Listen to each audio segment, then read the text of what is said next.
అరే అరే లక్ష్మి నీకు ఓకే చెప్పిందంట. ఎలా ప్రపోజ్ చేసావురా? మా ఏరియాలో అందరూ ప్రపోజ్ చేశారా, కానీ ఎవరికి ఓకే చెప్పలే. నీ ఒక్కడికి ఓకే చెప్పిందిరా. బండి దొబ్బుతుంది. ఏమైనా గోల్డ్ రింగ్ ఇచ్చావా, లేకపోతే నా ప్లాట్ ఏదైనా రాసి ఇచ్చావా? చెప్పురా.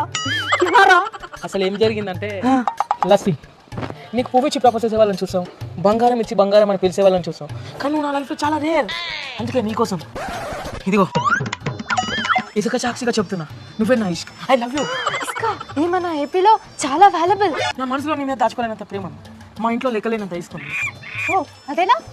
అంటే మా డాడీ వైసీపీ లీడర్. వైసీపీ కండువలో ఇసుక మాఫీ జరిగేటప్పుడు రోజు ఇంత కట్టుకొని వచ్చేవాడు. అలా 5 సంవత్సరాల నుండి 2 రూములు నింపేశాడు. మనదే అదంతా. కదా వెళ్దామా? ఈ క్షణం వస్తా. నీకేమైనా ప్రాబ్లమా? ఓ స్వీట్. స్వీట్ కాదు, ఓన్లీ సాడ్. వైసీపీ వాళ్ళం కదా, చాలా ఉంది దాచమంది. దా. నీది ఇసుక ప్రేమ కాదా? ఇసుక ప్రేమ ఎలారా? జై జగన్ మామ. అందరికీ మామేనారా?